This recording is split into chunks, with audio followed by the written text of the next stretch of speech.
रोम की सरजमीन की तरफ भेजे गए एक गुमनाम पैगंबर, जिन्हें रोमियों ने 3 दफा शहीद किया। वो नबी कौन थे और उनकी कौम की तरफ कौन सा अजाब नाजिल हुआ था?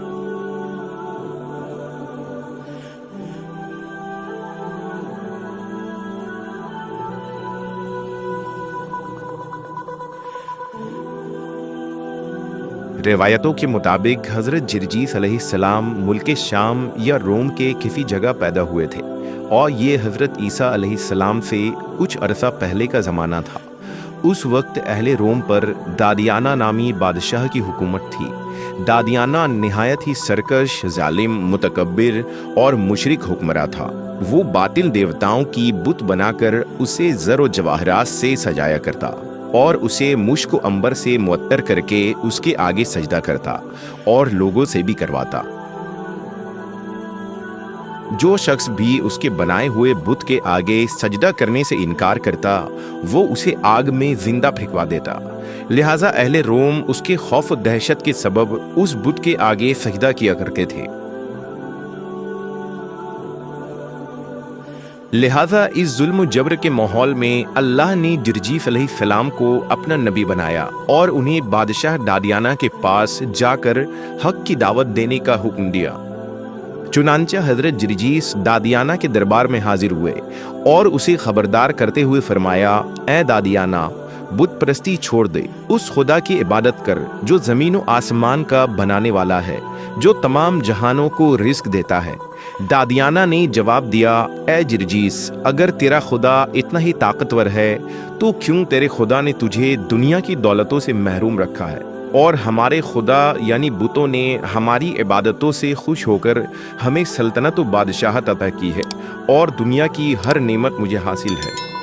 इस पर हज़रत जिरजीस ने फरमाया, दुनिया की ज़िंदगी और दौलत को बका हासिल नहीं, और जिस ज़िंदगी को बका हासिल है वो इससे कई दर्जे बेहतर है। दादियाना ने कहा, वो कौन सी दौलत व ज़िंदगी है?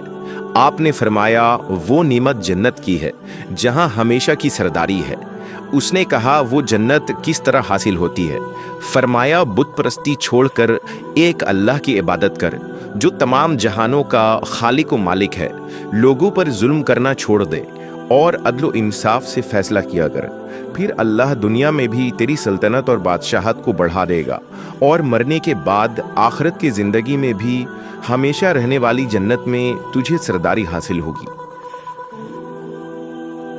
लेकिन दादियाना ये सुनकर गजबनाक हो गया और कहने लगा, ए जिरजीस, तू दीवाना हो गया है। भला मरने के बाद जब इंसान की हड्डियां तक गल सड़ जाती हैं तो उन्हें कौन दोबारा जिंदा कर सकता है? जिरजीस अलैहिस्सलाम ने कहा, बेशक जिसने इस कायनात को और मुझे और तुम्हें पहली मर्तबा बनाया है, उसके लिए ये काम दूसरी बार करना मुश्किल नहीं है। दादियाना ने तौहीद के इस दावत का इनकार किया और लोगों को अपने दरबार में बुलाकर ये कहा कि जिरजीस दीवाना और मजनून हो गया है। वो तुम्हारे खुदाओं को झूठा कहता है और ये कहता है कि जब हम मरकर मिट्टी हो जाएंगे तो वो रब हमें दोबारा जिंदा करेगा। उसने लोगों से कहा कि जिरजीस को बतौर सज़ा डार पर खींचकर ईंट पत्थर मारो और उसके गोश्त पोश निकाल कर उसकी हड्डियां और गोश्त आग में जला दो, फिर देखता हूं कि उसका रब उसे दोबारा किस तरह जिंदा करता है। चुनांचे रोम के काफिरों ने ऐसा ही किया और उन्होंने लोहे से बने औजारों से हजरत जिरजीस के जिस्म से मांस को अलग कर दिया और फिर हड्डियां और गोश्त को आग में फेंक दी। दादियाना बड़े हुरूर और तकब्बुर से इस मंजर को देख रहा था और ये कह रहा था कि ए जिरजीस, अब तुम अपने रब से कहो कि तुम्हें दोबारा जिंदा करे। तब ही अचानक